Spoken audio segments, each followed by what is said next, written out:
Hi, I'm Joan Swick.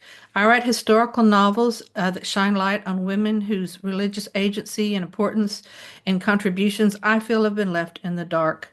My PhD is in philosophy and religion. I have a concentration in women's spirituality, and my specializations are women in world religions and women's sacred arts.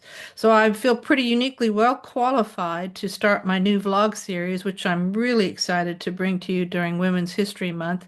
It's entitled She Started It, How Women Initiated the World's Religions. Um, all of this started. I did my doctoral dissertation on this same topic. She started it was the title of it, and when it was what preempted it was that when I read a very interesting article by a feminist theologian by the name of Phyllis Tribble called "Eve and Adam: Genesis 2 to 3 Reread." She said something that really hit home with me. She said, "Okay, if we're reading the story of Genesis and the creation of the world and Adam and Eve and the first couple." This has been used a lot to say, well, Eve was framed and, women were treated badly. And in essence, there's a lot of that going on in this text. But she says, if you look really closely, this portrays Eve as being the real mover and shaker that started human history and human events. She is the one who talked to the serpent. She is the one who accepted the fruit, if you will. She is the one that took it to Adam and gave it to him, and he's the one who just took it and did what he was told. And I think in Tribble's terms, he was the bland recipient. But in all, if this story is true, which of course it really couldn't be, nobody was there to see it and record it. It is symbolic, as many of the biblical texts are of what's going on a deeper level in human needs, and all this one was specifically to sort of evaluate God's relationship with people and why God created people and answer a lot of those existential questions that we really need answering.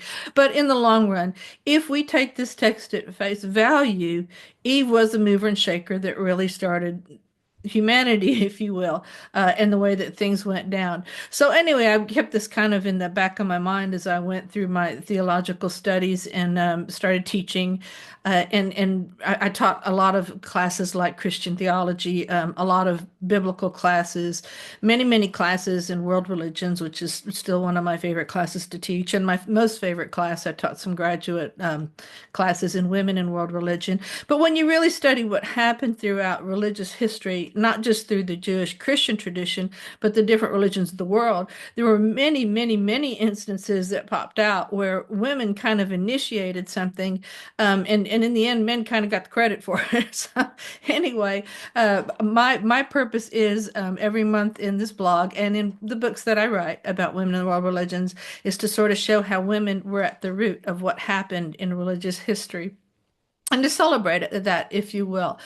For example, and here's another one that Phyllis Tribble pointed out so eloquently. She did a lot of work with the Hebrew Testament. But when we see the stories about Moses, okay, Miriam was his older sister. Her birth wasn't recorded, wasn't mentioned. His was. A big deal was made out of it. But when, during the slaying of the innocents, when he was put into a basket and sent down the river and the Pharaoh's daughter found him, she was instrumental in all of that. She watched him. She kept close eye on him. She had a big part in that. We always see Miriam, whose name actually means, literally translated, bitter water. But that's a whole another story, which I'll get into in another vlog. But later on, when you look at the story of how Moses led the Israelites out of slavery in Egypt, and the crossing of the Red Sea.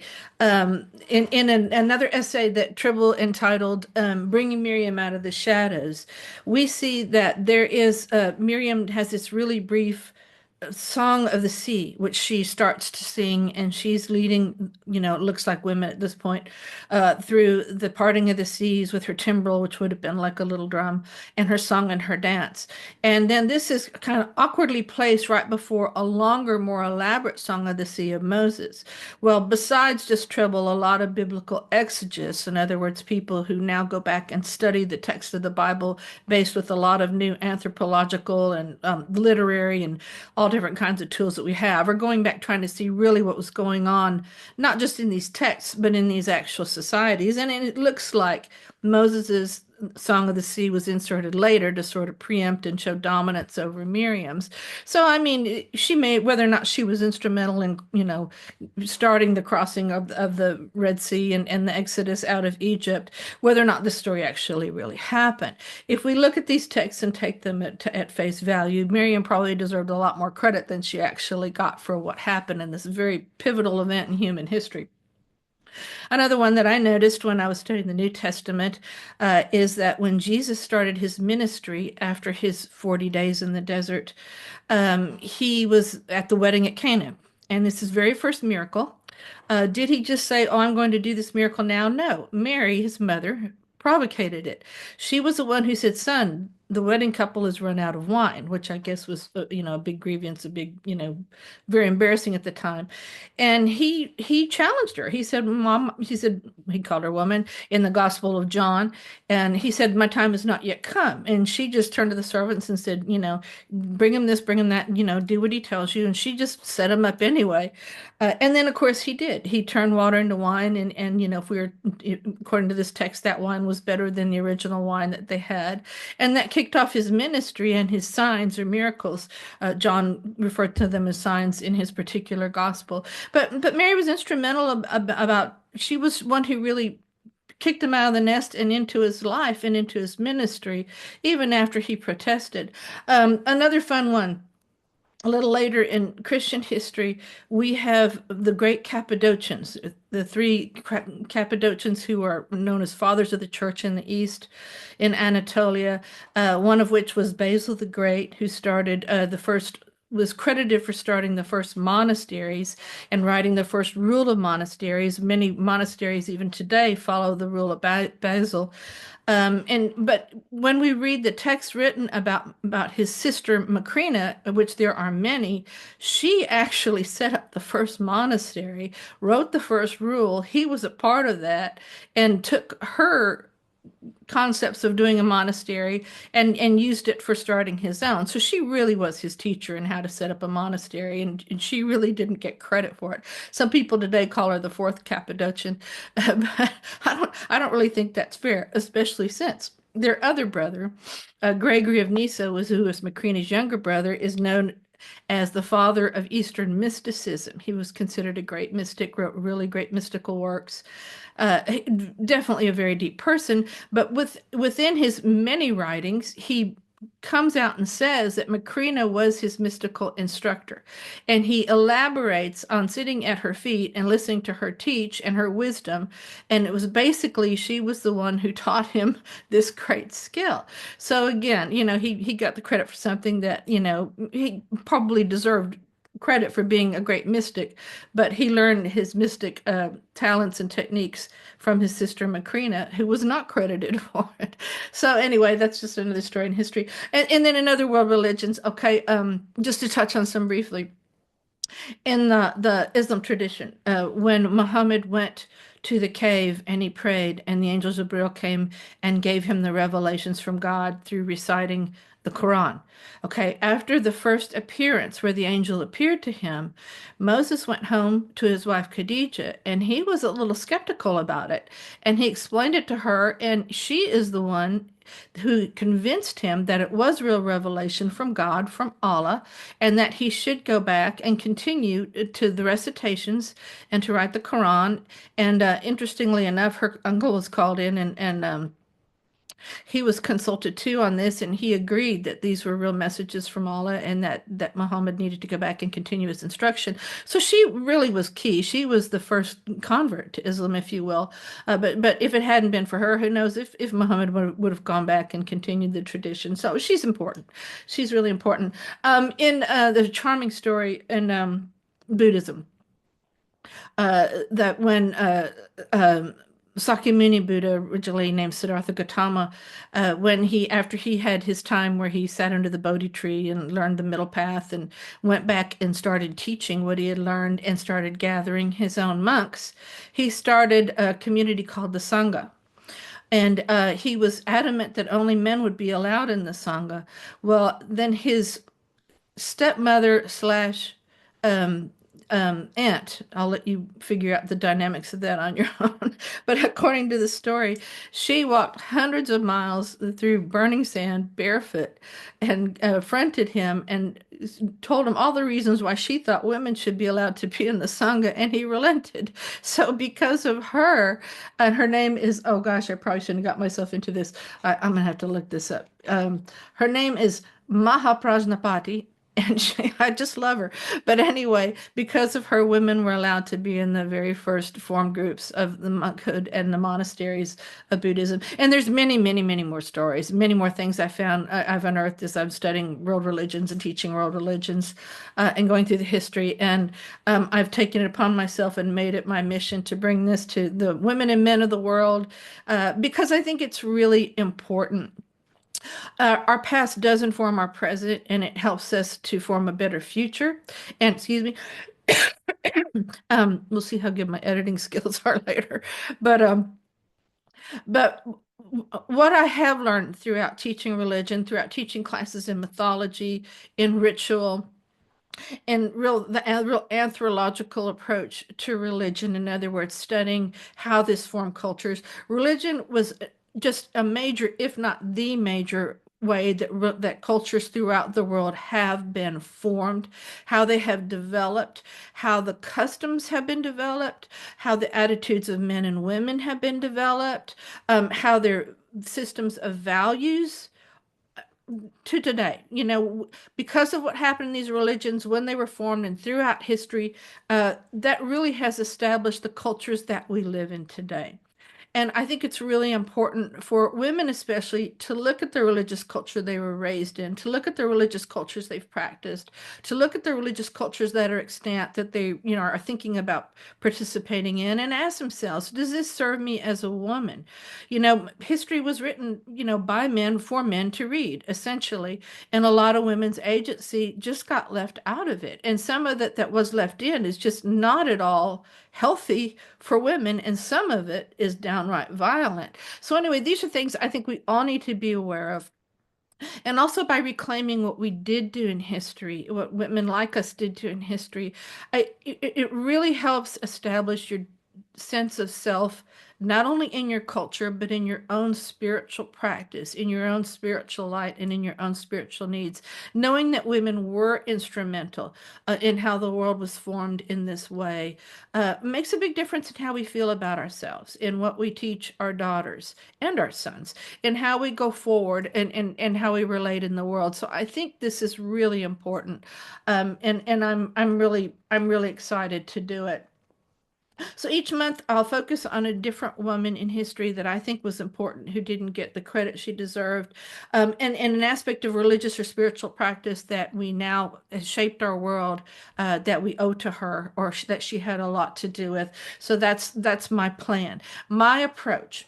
When I say the word religion, I mean basically religion as far as anthropologically speaking, how it's affected culture, how it's affected identity, how it has shaped communities, how we study it, what we know about it. It just basically it's social, if you will, and cultural impact, and how it affects our lives. Well, and a lot of times, in our secular society, when you hear the word religion, people think, oh, she's going to try to convert me or proselytize me. That is not my objective. I believe in all world religions. I believe in just being spiritual and not religious, which many, many people are. I totally respect agnostics. I totally respect atheists. It shows they're really thinking through what they think is real. And whatever works for you. Religion should bring life, the fullness of life. And whatever path that is for anyone, I don't find fault with at all. And so my objective here is not to teach a certain religion or condemn a religion at all. It is just to say this is a big aspect in our Western highly secularized world that's been left out of our teaching and our upbringing, and we consequently don't know a lot about it. I know from teaching world religions in several different colleges for many, many years that most people in the West have no idea what's going on in other religions, or very little idea, and even less idea of women's roles in them and how that developed throughout history. I think this is important. This is my gift to the world. I hope you are in a place to receive it, because this is where I'm coming from. So anyway, a little bit about what I hope to do, how I'm visualizing these vlogs going forward, not just for enlightenment, but for fun, because I do believe in fun. And my other area of specialization besides women and world religions is sacred arts. But I kind of want to frame it in the mystique of the moon. I love the moon. I think for women, it's a really big thing in terms of, our bodies respond to the tides and the movement of the moon and the flow of the universe. And I'm planning on launching each new vlog on the date of the new moon. The next one, which will be on March 29th, because this is about women initiating things. And during the new moon is the best time to start new things or new ventures or new ideas. So that's my plan. Watch for them then. Unless something really unforeseen comes up, it's going to happen. I love mermaid fountains. I don't know why. Well, mermaid lore is something else that we do need to cover within this vlog, because that has a rich history and women and religion and thoughts about women. But at any rate, I love pictures of mermaid fountains. If you're somewhere and you get a chance to click one, please share it with me, either in the comment box to my vlog or online on Facebook or Blue Sky, or I like to do Instagram. Share them with me. I love them. I don't know why. I just really do. I love making shrines, as you can probably see. I think most of us who are very spiritual, just this naturally happens, and so I do a feature on social media, and I plan to incorporate it each month in my blog called Shrines Happen, because they just do. And this is my Saint Cecilia shrine, which I'll talk more about in my next vlog, which I'll feature her because my next book is about her. But anyway, we'll at some point have some fun talking about how to build a shrine and the elements that go into it. And I'm excited to share some sources that I've used to learn about doing that, and resources I've learned about actually doing it as just a totally spiritual practice, just for total fulfillment. I don't know, it's just a wonderfully healing, soothing, very satisfying thing to do if you're at all spiritually oriented. So I would really like to have fun with that. And also, again, my new book is coming out later this month. This is the proof copy that Amazon sent me. This little band won't be on it, but it's called The Sculptor and the Saint. And it's about Saint Cecilia of Rome, who was an ancient virgin martyr, and her importance as far as what she started, if you will, is that she was known as the head of the virgin martyrs and the chorus of virgins. If you know anything about her, and most people do, she's the patron saint of music. A lot of churches are named after Cecilia. She's highly, highly venerated in art, especially during the Renaissance, and that is part of the book. But a lot of pictures, paintings have been done of her throughout history, of her playing the organ with a wistful eye on an angel, which is part of her story that's come down to us.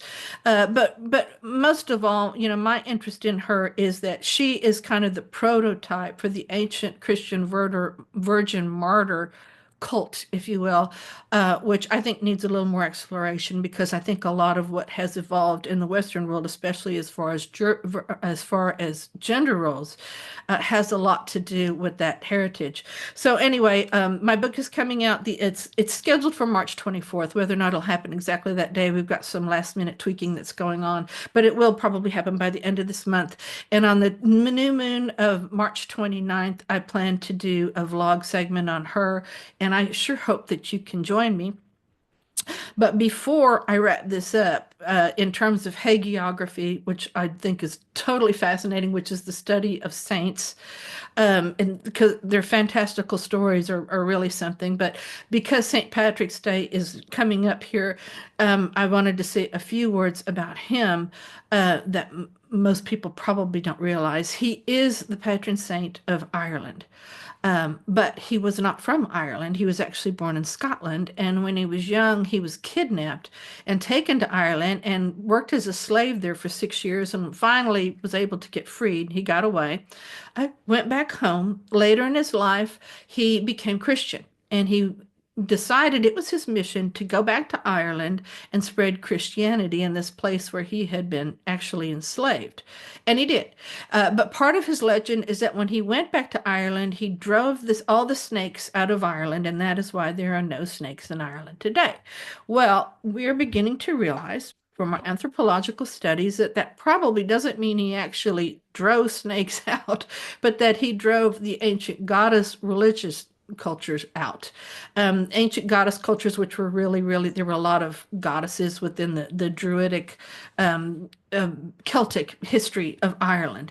But one of the main symbols of the goddess, if not the main symbol, was the snake, because the goddesses then were goddesses of regeneration, of life, death, and, rebirth, and the regeneration of the world as, according to the pattern seen in nature. And if you've ever seen a snake molt its skin, it looks just like it's rebirthing itself. It slithers away all pink like a new baby, and it's an amazing thing to see. So, for that reason, and many others, actually, the snake became a predominant symbol of the ancient goddess in these hundreds, thousands of years of history of matriarchal type societies that had a dominant goddess, if you will, deity. But what St. Patrick probably did drive out of Ireland was this culture, and that's what it's referring to.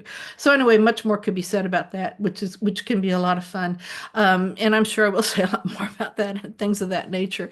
But I'm really excited about this vlog. I'm excited about this just this whole series, and I hope that you will join me when you can. And peace and blessings and grace to you, and hope to see you around.